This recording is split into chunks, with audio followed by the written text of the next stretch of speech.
네, 안녕하세요. 굿모닝 성공투자 아침의 칼리 전문가입니다. 네, 오늘은 일단은 이번 한 주, 그리고 이제 지난주 금요일 날 제가 좀 이슈를 체크 못 했었던 게, 일단 독일 PPI부터 해서 시장 움직임, 지금 하락 추세를 견인했었던 이유나 내용 해석 한번 좀 가져가 보도록 하겠습니다. 자, 먼저 일단은 일봉상 차트로 일단은 한번 말씀드릴게요. 자, 먼저 지금 보시면 이전에 계속적으로 일단은 상승 탄력을 가져왔던 게 지금 어느 정도 확실히 끊겼다라는 느낌이 있죠. 매세가 지금 계속적으로 6월 중순부터 해서 꾸준히 이어져 왔었는데, 초반에 이 상승 자체도 일단은 상승과 하락을 계속적으로 반복하는데 점점 고점을 올라가는 형태로 지금 우상향을 가져갔었고요. 그 우상향을 가져가는 중간에 이 중간 타이밍에 뭐가 있었죠? 실적 시즌이 있었는데 이미 가이던스가 계속적으로 하향이 된 상태에서 발표기 때문에 이전보다는 그래도 비교적 사실상 높은 수준으로 지금 좀 나와줬다, 그려줬다. 그렇기 때문에 나름의 주가를 지금 어떻게 보면 지수의 선방을 보여주면서 우상향을 그려냈었던 내용이에요. 여기까지는 사실상 앞에 하락이 너무 강력했기 때문에, 원의 매도세가 너무 강력했었기 때문에 거기에 따른 지금 뭐 반발 매수의 기술적 반등, 이러한 내용 자체를 끌고 왔었고요. 본격적으로 일단은 좀 해석했었던 게 이제 7월 말부터 해서 지금 근 한 달 동안 지금 변동 은 이렇게 가져가고 있는 상황인데, 중요했던 거는 이런 내용 중에 하나가 이 앞전에 있었던 이제 7월에 발표했었던 6월 CPI죠. CPI가 400포인트 이상의 충격을 주긴 했었지만 바로 그날 어떻게 보면 그 자리값을 반등을 해줬다라는 것 자체가 이슈가 있음에도 불구하고 반등을 가져왔죠. 이슈가 있는데도 CPI 때문에 5분? 10분 만에 400포인트 이상 하락을 보여줬어요. 발표 직후에 강한 낙폭을 가져갔었는데 이 자리값을 다 말아 올렸다라는 거죠. 결국에는. 그러면 시장의 해석이 어떻게 되냐? 결국에는 어떠한 충격 자체를 가져가더라도 이전에 2020년, 21년도에 보여줬었던 대세 상승장에서의 움직임을 같이 맞춰서 가져가는 흐름이었었죠. 계속적으로 상승. 네가 충격을 주면 충격 받았어. 대신에 다시금 천천히 우상향. 이런 느낌을 지금 계속 가져갔다라는 거예요. 이런 우상향을 보여주고 나서 실적을 맞이하니까 실적이 예상보다는 그렇게 좋진 않고, 아니면 사실상 뭐 그렇게까지 뚜렷한 상승이나 어닝 서프라이즈를 보여주진 않았음에도 불구하고 이 정도면 양호한 실적 발표다 하면서 들어 올려줬다라는 거죠. 시장에 조그마한 건덕지라도 있다라고 하면 계속적으로 상승 슈팅을 이어져 왔었다라는 겁니다.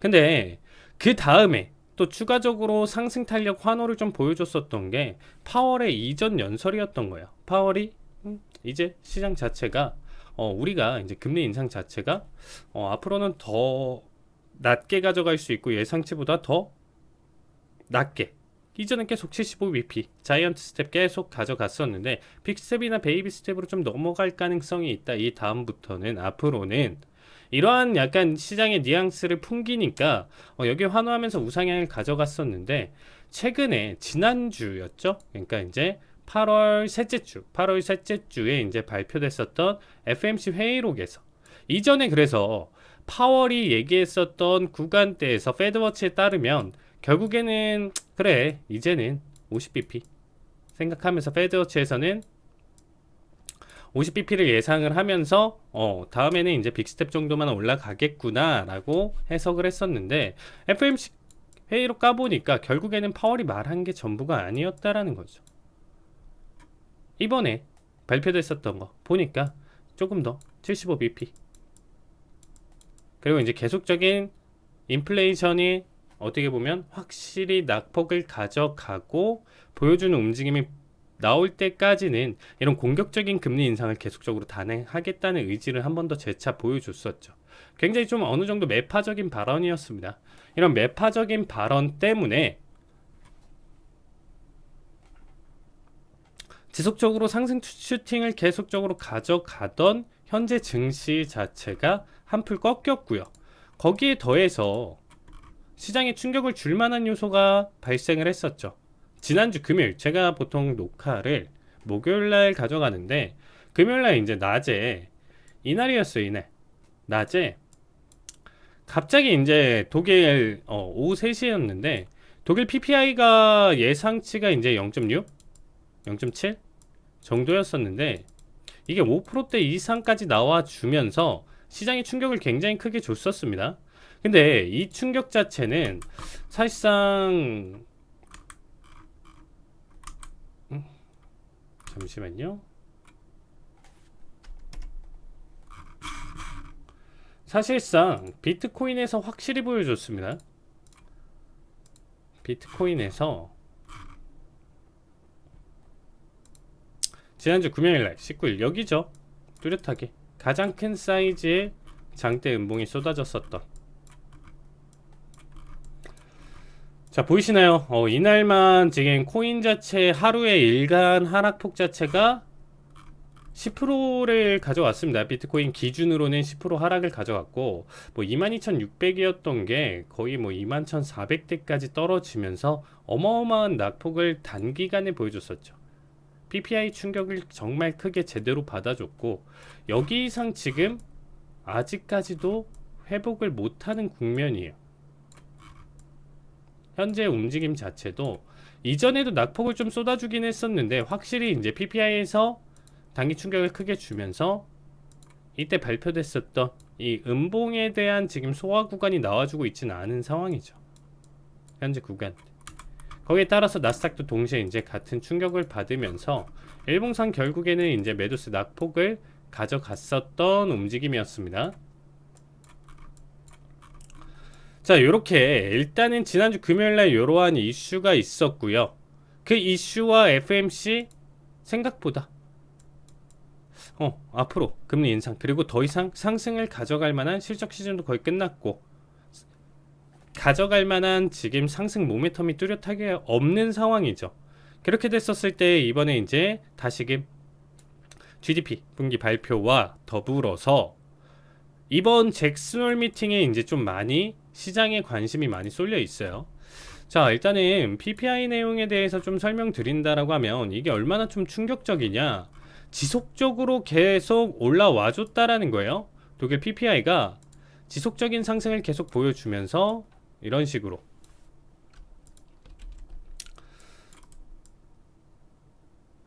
자, 독일 생산자물가 지수 한번 보시면 계속적으로 사실상 마이너스 수치로 가져간 게 아니고요. 뭐 3.8% 올랐으면 0.8% 떨어졌다가 갑자기 또다시 5%대 급등을 해주고, 이게 지금 21년도부터 해가지고 지금 계속적으로 보여주고 있는 거죠. 그러다가 그쵸 2.2, 1.4 가져가다 갑자기 이제 또 4월에 거의 4.9%, 그리고 이제 서서히 또 줄어들다가 다시금 이번에 5.3% 발표를 하면서 결국에는 이게 다 누적이다라는 거예요, 여러분들. 마이너스 플러스가 아니고요. 결국에는 뭐 하나의 지금 100% 있었던 어떤 특정 금액에 대한 내용의 가격 변동이 아니고 지속적으로 퍼센트가 계속 누적인 거죠. 전월 대비 계속적으로 지금 누적이라는 거예요. 전월 대비. 그래서 결국에는 어떠한 결과가 지금 나와줬냐라고 보시면 결국에는 지금 이 독일의 물가 지금 상승 자체가 33%? 어마어마하죠. 지금 보시면 자, 자료는 블룸버그에서 가져온 건데 결국에는 지금 계속적으로 지금 상승 자리값이 PPI 기준이에요. CPI 자체도 지금 이전에 계속적으로 가져갔었던 레벨 때보다 확실히 올라와 줬는데 PPI 생산자 물가지수 자체가 지금 현재 어떻게 보면 33.6%에 달하면서 이전에 있었던 흰색 라인대를 보시면 2015년에서부터 19년도 사이가 아니고 20년도부터 해가지고 지금까지 올라온 게 심상치 않다라는 거죠. 충격을 너무 크게 준다라는 거예요. 그러니까 단순히 지금 5% 때문에 왜 이렇게 충격을 많이 받아? 라고 생각하시는 게 아니고요. 결국엔 이러한 지금 가파른 상승세가 계속적으로 이어지면서 다시금 엄청난 인플레이션의 압박을 받는다라는 거죠. 지금 미국 자체는 고점이 좀 꺾였다. 그래서 이제 좀 긍정적이다라고 할 수가 있는 상황인데, 어쨌든 독일 자체가 이제 이전에도 어떻게 보면 전쟁에 패배하면서 그쵸? 전후 배상금을 막대하게 지급을 할 수밖에 없었죠. 그래서 돈짓기에 돌입하면서 이때 당시에 이제 강한 인플레이션 압박을 받았었는데, 그 악몽이 지금 다시금 재실현이 되는 듯한 느낌이 드는 거죠. 결국에는 우리가 이번에 코로나 사태를 겪으면서, 제가 달러 버블이라는 말을 지금 계속적으로 가져왔었죠. 달러 버블이라는 말을 가져갔던 이유가, 이전에 리먼 사태 때 이후에 3조 달러를 풀었었는데, 이 자금을 회수하려고 보니까 코로나가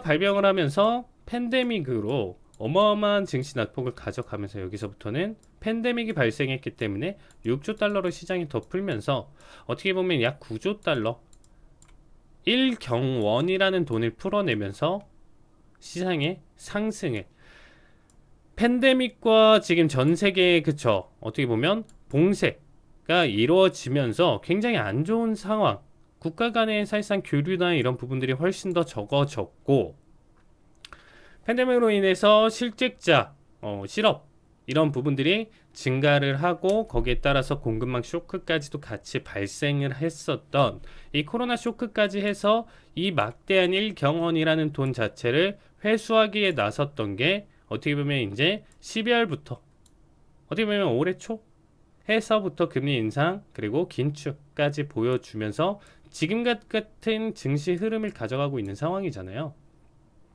이런 지금 팬데믹을 지금 가져가고 이 막대한 돈을 당연히 회수를 해야 되기 때문에, 이전에는 돈 때문에 들어 올렸었던 거, 그러면 여러 가지 지금 버블이 많이 겹쳐 있는 상황이죠. 달러 버블, 지수의 버블 자체도 같이 껴있는 상황이고요.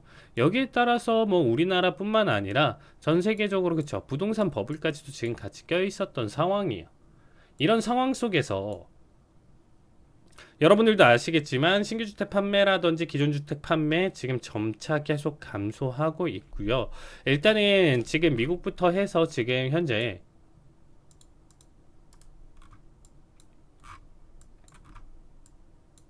모기지 관련 중소기업들 기준으로, 일단 좀 대형은 아니고 모기지 관련 지금 중소기업들의 지금 파산이 계속적으로 이어지고 있죠. 그렇죠. 부동산담보대출을 가져가는 모기지.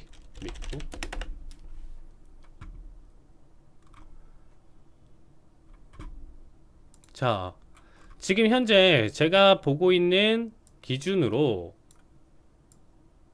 일단 뉴스를 좀 체크해서 보신다라고 하면, 그렇죠, 치솟던 미국 집값 3년 만에 꺾였다. 3년, 2022년 지금 가리키고 있으니까 22년, 21년, 20년, 그렇죠, 계속적으로 올랐다는 거예요. 코로나 때 있었던 그 상승과 지금 좀 더불어서 본다라고 하면, 결국에는 지금 주택 구입 능력은 30년 만에 최저 수준으로 지금 하락한 상황이고요.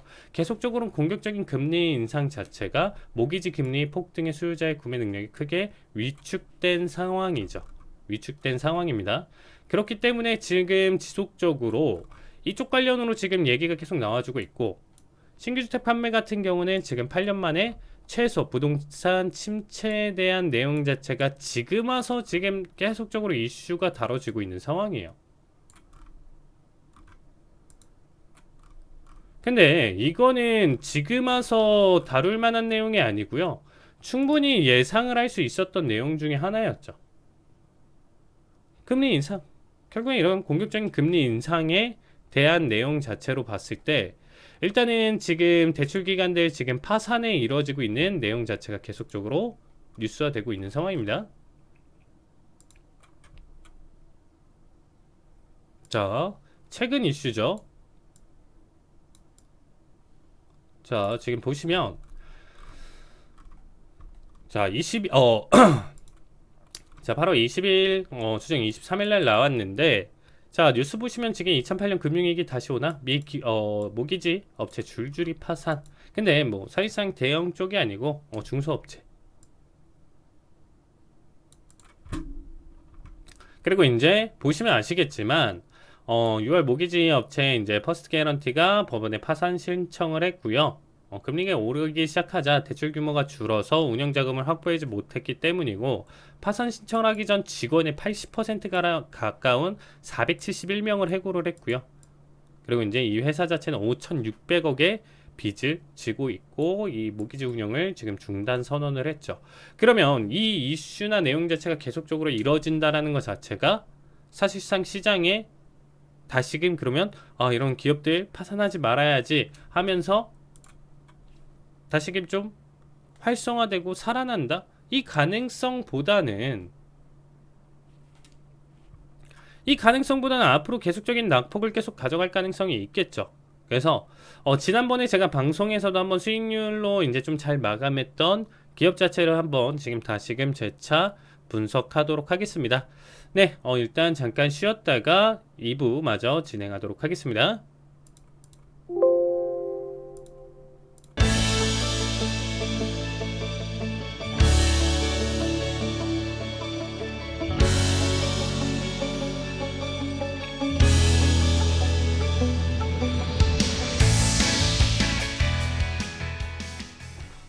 네, 2부 마저 진행하도록 하겠습니다. 지난번에 이제 제가 좀 말씀드렸던 기업가 내용 해석으로 좀 보신다라고 하면, 그렇죠. 코로나 쇼크 이후에 이제 어마어마한 상승을 보여줬어요. 200에서부터 이제 700달러라는 말도 안 되는 상승, 3배 인버스를 가져가고 있는 내용입니다. 그렇기 때문에 이전에 사실상 코로나 쇼크 때, 그렇죠. 코로나 쇼크 때만 지금 보시면 이때 당시 이제 확실한 쇼크를 가져갔었을 때 3배다 보니까 200에서부터 700불까지 올라왔다라는 게 어마어마한 상승이죠. 기존에 있었던 부분들보다. 근데 뭐 사실상 한도 끝도 없이 지금 계속적으로 지금 추락을 지금 보여주고 있는 상황인데, 자, 되려 최근 거래량 자체가 어마어마하죠. 최근 거래량 자체가 지금 좀 어마어마한 상황인데, 자, 이제 좀 볼게요. 인버스기 때문에 이러한 결과가 나오는 거죠. 주택시장이 꾸준히 우상향을 했기 때문에 결국에 이런 낙폭, 대신에 단기적인 충격이나 내용 해석으로 지금 본다라고 했었을 때 확실히 올라와 주는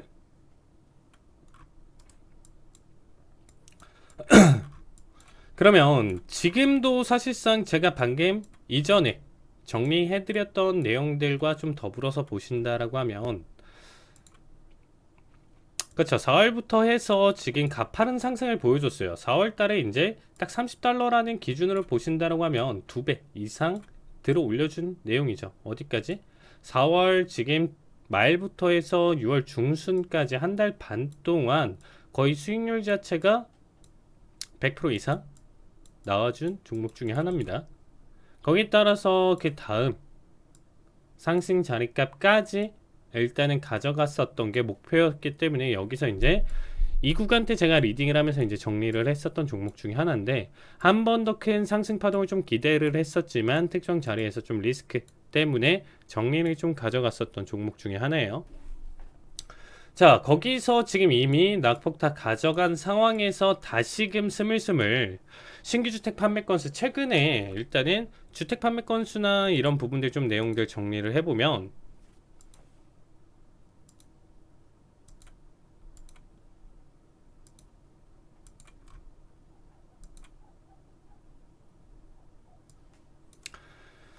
그렇죠. 미국 신규 주택 판매 자체가 예상치 57만 5천 건 생각했었는데 51만 1천으로 이전보다도 계속적으로 안 좋아지는 상황이고요. 기존 주택 판매는 그래도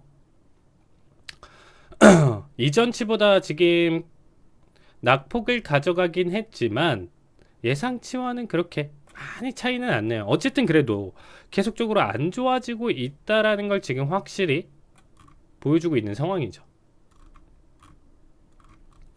그러니까 계속적으로 지금 현재 공격적인 금리 인상이 단행되고 있는 상황 속에서 여러분들이 좀 판단을 해보신다라고 하면, 주택부터 모기지 계속적으로 지금 계속 파산 신청이 나와주고 있는 상황에서 사실상 주택에 대한 수요나 이런 부분들이 좋아질 수 없는 상황인 거고, 거기에 따라서 사실상 가격의 낙폭, 우리나라만 보더라도 지금 계속적으로 이슈를 받고 있는 상황이죠.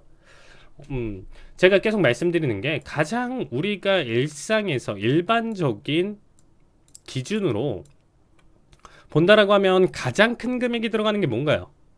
가장 큰 금액이 들어가는 게 당연히 집이죠.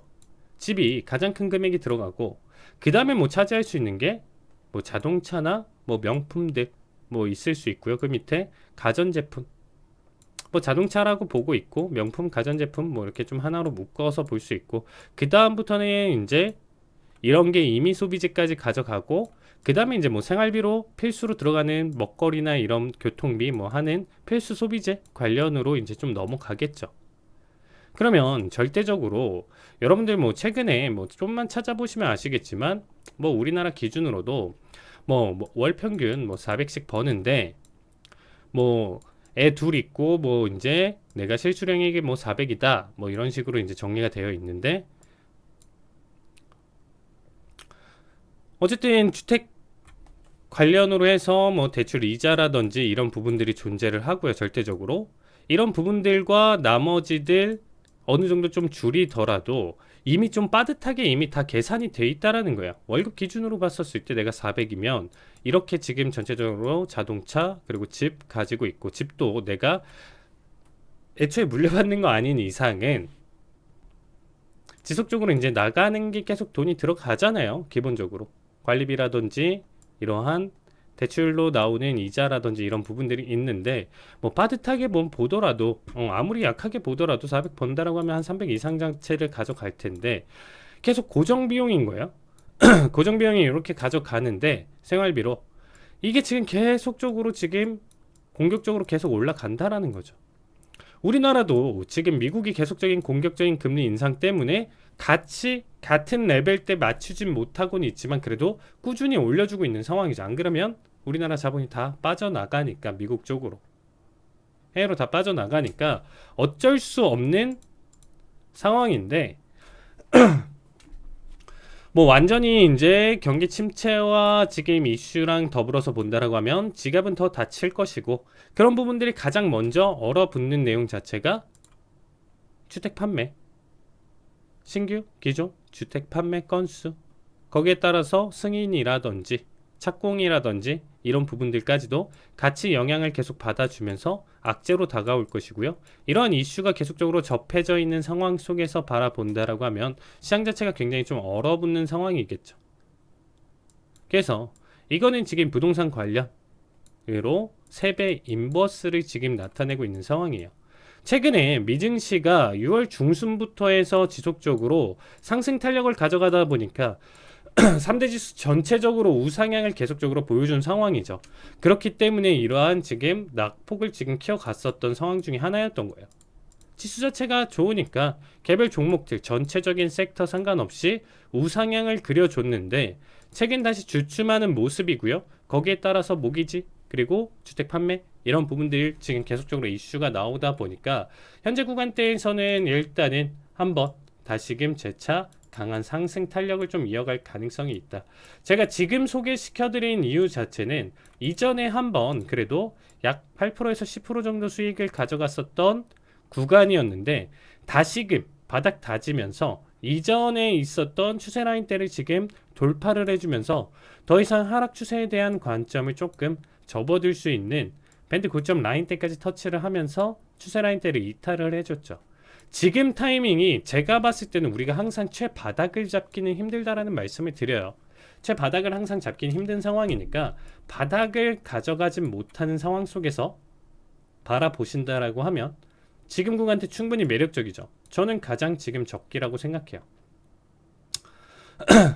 결국에는 잭슨 미팅이 어떻게 나오냐 뭐 이런 부분들도 굉장히 중요한데, 이거를 지금 바라보는 시점 자체에서 여러분들이 시나리오를 일단은 두 가지가 나올 수가 있겠죠. 일단 잭슨홀 결과 보고 판단하셔도 좋습니다. 그러면 지금 잭슨홀 미팅에서의 이제 결과나 이게 어떻게 보면 예비 FOMC 그 다음에 다음 9월 달에 금리 인상이 얼마가 될 가능성이 있고, 이거에 따라서 시장이 충격을 얼마나 주냐, 지수가 계속적으로 다시금 우상향으로 가져가냐 꺾일 것이냐 이 부분을 좀 판단하실 수가 있을 것 같은데, 어쨌든 결과가 좋고 지금 목요일 금요일 자리값이 환호를 할 정도로 시장 자체의 분위기가 좋고 금요일날 리셀 파월 연설과 더불어서 여러분들이 좀 이미 확인을 해보셨을 때 이 지금 현재 제가 지금 보고 있는 이 종목, 자 리치 관련 3배 인버스라고 말씀드렸습니다. 네, DRV고요. 티커는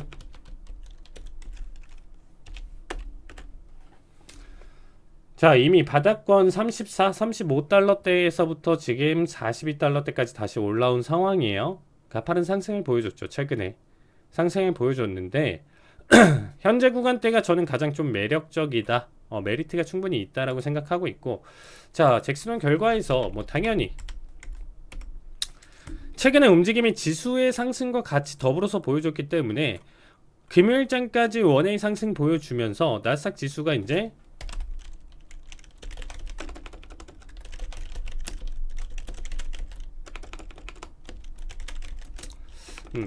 지수 상승이라고 표현할게요. 금요일까지 지수 상승을 만약에 가져온다라고 하면 잠시 보류하면 되겠죠. 잠시 보류 관망하면서 다음 적기 타이밍을 한번 노릴 수 있고, 다시금 저점을 한번 더 밀어줄 수도 있는 상황이에요. 그렇게 나와준다라고 하면.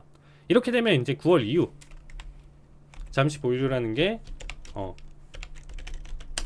FMC 결과 보고 나서 판단하셔도 괜찮고요. 확실히 당연히 충격,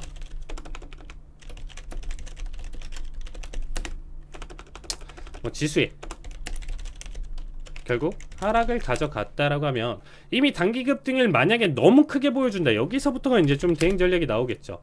지금 현재 41달러 기준으로 일단 금요일장까지, 지금 목요일 제가 금요일 아직 결과가 안 나온 상황이에요. 여러분들은 보시면 아시겠지만 이미 만약에 여기서 급등을 지금 보여주면서 한 48까지 올라오면 보류, 대신에 지수에 충격을 주고 하락을 가져갔음에도 불구하고 현재 구간대 40달러대 초반, 초반이라고 하면 43달러까지 보는 건데, 여기까지만 유지된다라고 하면 충분히 신규 진입으로 가져가기에는 저는 충분히 메리트가 있다라고 생각하고 있습니다. 어쨌든 잭슨홀 결과와 금요일에 지금 현재 결과 내용에 따라서 우리 지금 현재 미증시가 어떻게 움직이냐에 따라서 관점이 갈리는 건데, 일단 기술적 분석으로도 이제 한번 잡아서 보도록 하겠습니다. 자 이전에는 지금 해솔 패턴에 여기서 확실히 관점에서 넥라인 이탈까지 지금 딱 보여줬기 때문에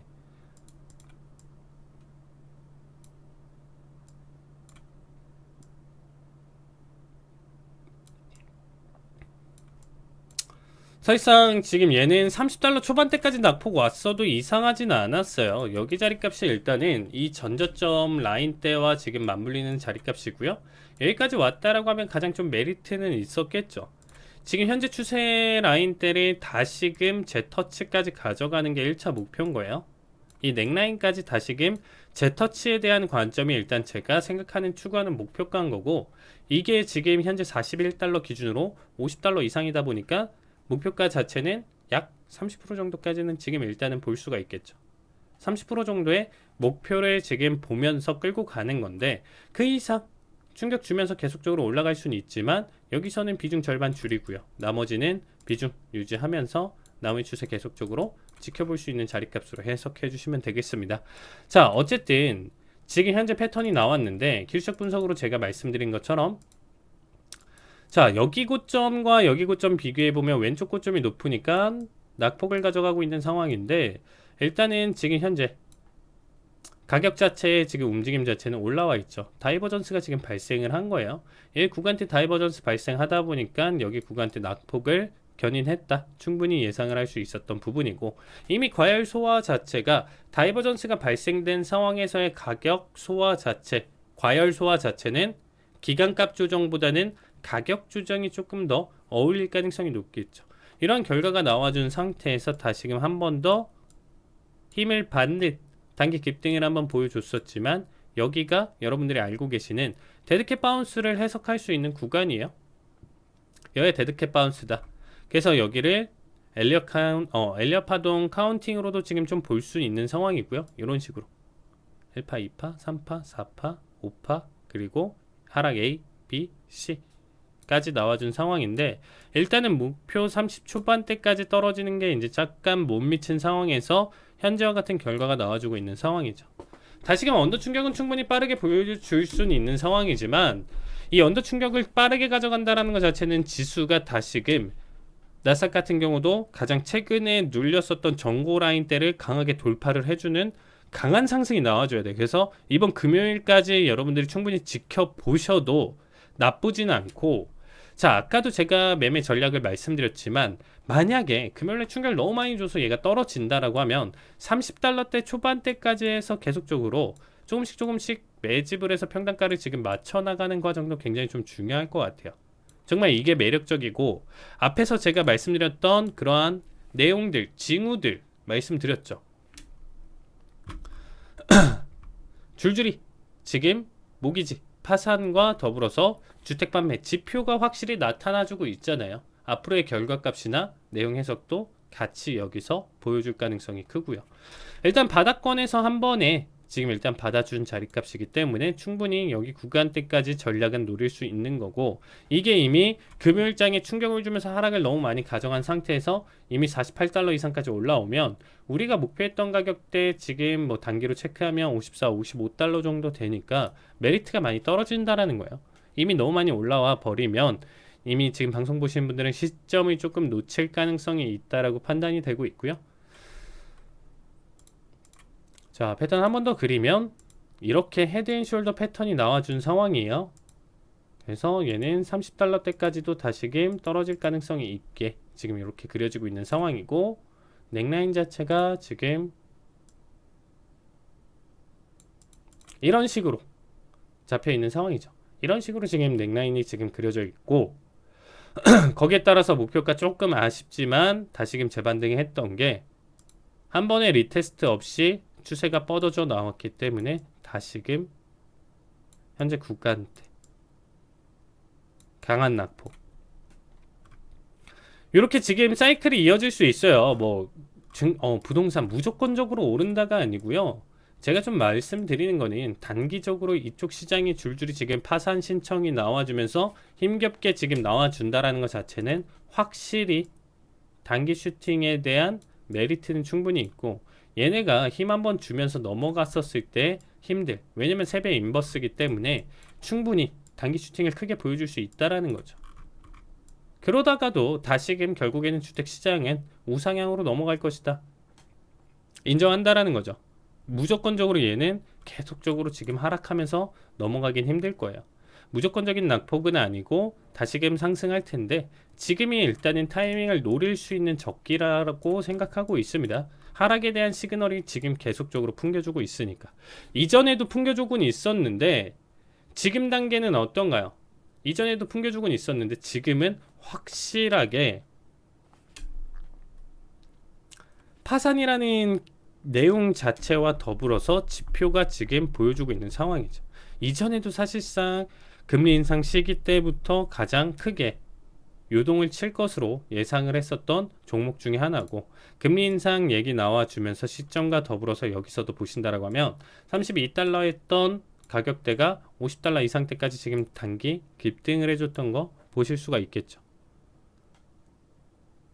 그 다음에 다시금 4월부터 해서 다시금 현재 모기지 금리가 30년 최대 움직임을 지금 가져가면서 단기 충격을 가져갔었고요. 이번에는 파산 이슈와 기업들 내용 더불어서 다시금 위축될 가능성이 있기 때문에 단기 슈팅에 대한 관점을 지금 이렇게 지금 대응 전략을 짜고 있습니다. 자, 당연히 30달러 이하대까지 넘어가면 무조건적인 손절을 가져가야 되는 종목 중에 하나예요. 리스크가 3배로 넘어가기 때문에. 그래서 요거는 일단은 리스크가 충분히 있는 상황이니까 좀 조심해서 봐주시면 될 것 같고요. 그거 외에 지금 현재 단기 상승 움직임, 현재 파동 조금 더 확대해서 볼게요. 자, 앞전에 낙폭과 내용 해석 드렸는데 지수가 지금 주춤하고 있는 움직임이 이제 계속적으로 다시금 지속된다라고 하면 현재 다시금 베어마켓 랠리에서 낙폭으로 다시 베어장 하락장 속으로 다시 빨려 들어갈 가능성이 있기 때문에 자, 이전 추세 라인 아까는 제가 이제 확실히 이탈 자리 값을 지금 그려줬습니다. 그쵸? 이탈하는 모습을 지금 가져왔고요. 현재 추세에서 조금 더 보신다라고 하면 뭐 이렇게까지 지금 내려와 줄 수는 있는데 아직까지는 완벽한 이탈은 아니죠. 근데 이탈을 할 수 있는 초반 시그널이고 얘가 어쨌든 43달러대까지 터치를 보여준다라고 하면 확실히 추세를 뚫으면서 다시금 재차 강한 상승을 이어갈 수 있는 좋은 타이밍이다라는 말씀 꼭 드리고 싶습니다. 자, 티커는 다시 한번 설명드릴게요. DRV고요. 당연히 과열 소화는 지금 현재 구간 단계에서도 약간의 지금 다이버전스까지는 아니네요. 다이버전스까지는 아닌데 어쨌든 과열 소화하는 구간대가 가격 조정으로 지금 나와주고 있고 자, 마지막으로 일단은 최근에 피부 관점으로 보신다라고 하면 다시금 얘는 일단은 45달러 터치까지 가능성은 너무 높게 보고 있고요. 여기 확률은 일단은 70% 이상대 보고 있습니다. 현재 구간대에서 45까지 돌파할 확률 여기서부터가 이제 중요하죠. 제가 목표하는 거는 약 54, 55 정도니까 이 786 수치까지는 지금 다이렉트로 들어올릴 가능성이 있다로 봐주시면 좋을 것 같습니다. 자, 일단은 설명 여기까지 드리고요. 네, 남은 시간 3부는 일단은 다른 내용으로 가져와 보도록 하겠습니다. 네, 잠깐 쉬었다가 3부 보도록 하겠습니다.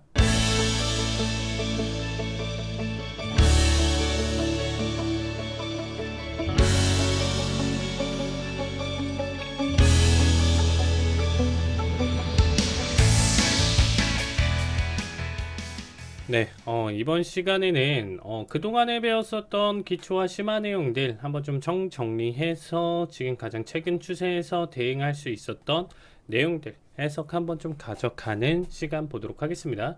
전 가장 좀 질문을 많이 받고 다시 해달라는 좀 요청이 많았었던 내용들이었었기 때문에 여기 기준으로 일단 좀 보면서 가져가 볼게요. 자, 이전에 사실 지금 보시면 앞전에 그쵸, 강한 상승과 하락이 온다라고 하면 이 다음 구간대는 에너지를 많이 썼기 때문에 횡보 구간대를 좀 많이 가져갈 수 있다라고 했었죠. 에너지를 충전하는 단계라는 표현을 많이 쓰고 있습니다. 그러니까 이런 지금 에너지 충전 단계가 지금 넘어오는 움직임을 가져가고 있죠. 이런 게 결국에는 어떤 특정 구간대에서 이러한 지금 삼각 수렴 형태를 띈다라는 거예요. 그쵸? 이런 수렴 형태를 띠고 있는 모습을 연출을 하면서 가져가는 거고 이러한 지금 삼각 수렴 형태가 좀 이쁘게 그려지진 않네요. 이쁘게 그려지진 않고 이런 식으로 지금 나와주고 있는 상황에서 다시 한 번 더 그려볼게요.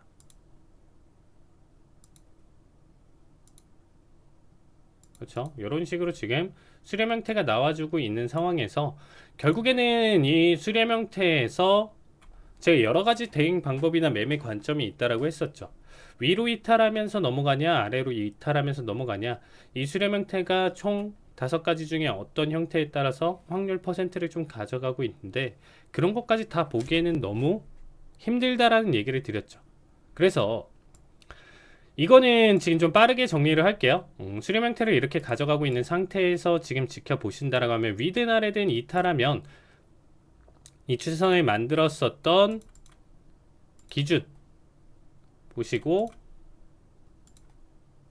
가져간다라고 하면 얘랑 얘 이 하락 추세선은 이 두 개, 상단에 있는 하락 추세선은 이거, 상승 추세선은 이 두 개, 별표 친 자리값 기준으로 두 개의 점을 잇고 가져간 내용인데 위든 아래든 깨는 방향성으로 추세선 복사해서 맞닥뜨려서 가져간다라고 했었죠. 만약에 이제 위로 이탈하냐? 자, 이거는 좀 지워볼게요. 자, 만약에 위로 위로 이탈한다라는 관점하에 보면 얘를 아래 추세선을 복사해서요. 일단은 위에 지금 별표 친 자리값 하나 만들고요. 하나 더 그린다라고 하면 이렇게 가져갈 수 있다라고 했었죠. 그래서 상단으로 이탈하는 움직임을 가져가면 이렇게 올라와주는 움직임 가져갈 수 있다라고 했었고요. 만약에 이제 하단선으로 이탈한다라고 하면 위에 상단 추세선에 복사를 해서 아래 별표 친 자리값 하나, 최종적으로 두 개, 이렇게 해서 보는 건데, 얘가 이탈을 어디로 보여줬죠? 하락으로 보여줬었죠. 그래서 제가 이때 당시 이제 대응 자리값이 하락 이탈을 가져갔으니까 이 바닥 라인 때 터치까지를 일단은 기준으로 일단 좀 가져간다라는 내용 해석이었습니다. 여기 또다시 올라왔는데요. 그래서 여기서 안정적으로 이제 안착하면서, 이거는 장 초반에 거래량의 변동성을 안고 일단은 단기 분봉이니까 좀 관점을 섞어서 본 거고, 뭐 여기까지 이탈한다라고 했던 거를 지금 관점 본다라고 하면 안 보실 분들은 안 보셔도 괜찮습니다. 이렇게 지금 이탈하는 추세가 있다라고 하면 결국에는 지금 이러한 하락 추세가 지금 나와주면서 이러한 매도세가 지금 연출이 됐죠. 자, 매도세 연출되면서 이러한 채널 라인대를 그리면서 여기 구간대 매도 대응으로 일단 좀 가져갔다라는 거. 결국에 여기에 대한 매도 대응에 대한 의미는 앞전에 수렴 형태를 깨고 넘어온 거고, 자, 1번 관점 자체가 현재 하락 추세가 나와주는 이 구간대에 대한 해석으로 일단 가져갔다라고 봐주시면 되겠습니다.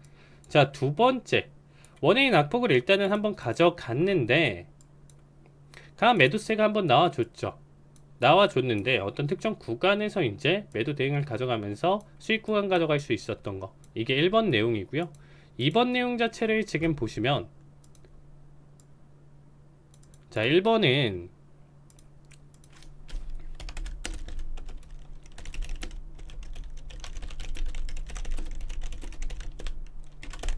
추세로 가져가는 거고, 2번 같은 경우는 0.382 반등에 대한 관점입니다. 여기서 매매 관점 총 6가지를 지금 설명드릴 건데, 이게 좀 총정리 관점이라고 봐주시면 돼요. 자, 원웨이 낙폭이 나와줬고요. 특정 구간대에서 해석으로 보신다라고 하면 여기 구간대에서 이제 반등이 나와주는데, 반등? 어떻게 해석할 수 있나요? 5일선의 변곡, 아니면 21선의 이탈, 마지막으로 밴드 상단선 터치, 이런 식의 관점을 놓고 보실 수가 있다라고 했었죠. 일단 제가 기본적으로 보는 기초는 5분봉을 기준으로 베이스로 보는 편이고요.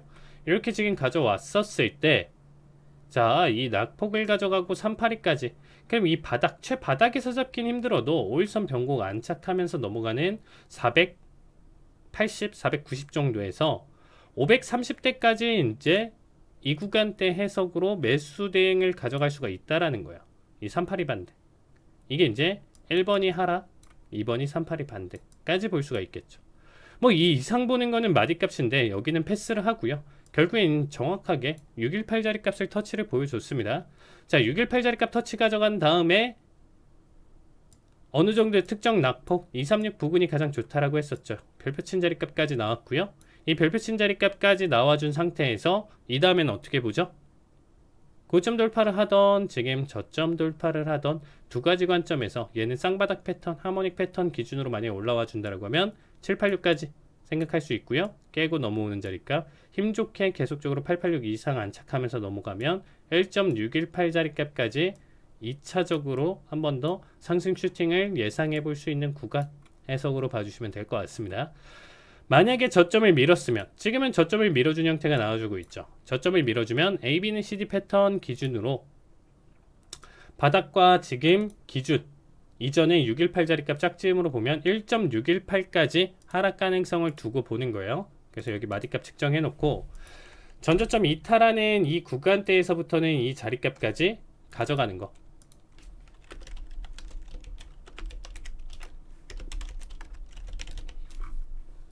자, AB는 CD 패턴까지 나왔고요. 보면 그쵸, 아래 꼬리 기준으로 봤었을 때 몇 틱 차이 안 나게 정확하게 지금 제가 말씀드린 자리값까지 터치 이후에 반등이 나와주고 있죠. 이 반등까지 나와주는데 이 반등으로 지금 가져가면 여기는 PRG 추세 전환의 패턴이기 때문에 추세 반전이 지금 나올 수 있는 상황. 거기에 더불어서 여기 두 구간, 바닥 구간 이 앞전에 있었던 이 내용 해석에서 다이버전스까지 지금 나와주고 있죠. 신뢰도가 지금 높게 나와주고 있는 자리값에서 그쵸, PRG 기준으로 지금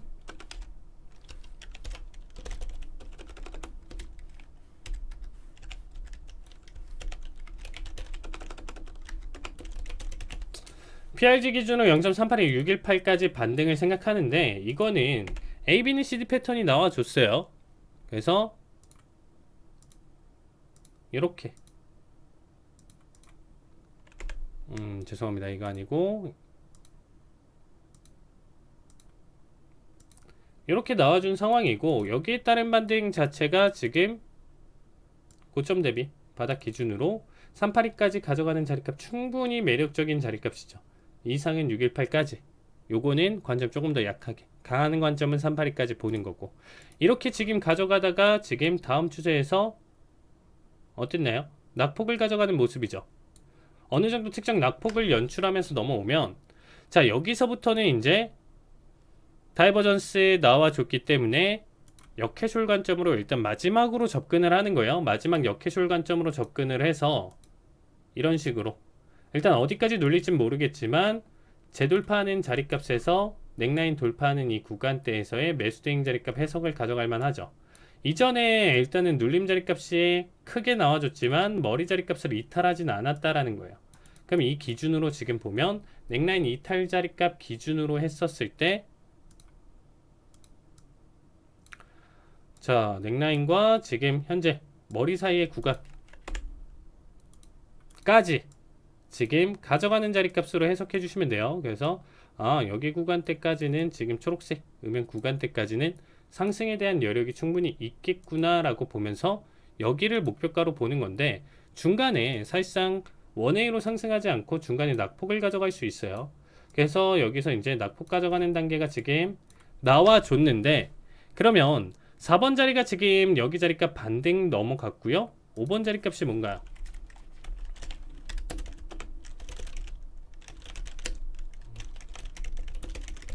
돌파고요.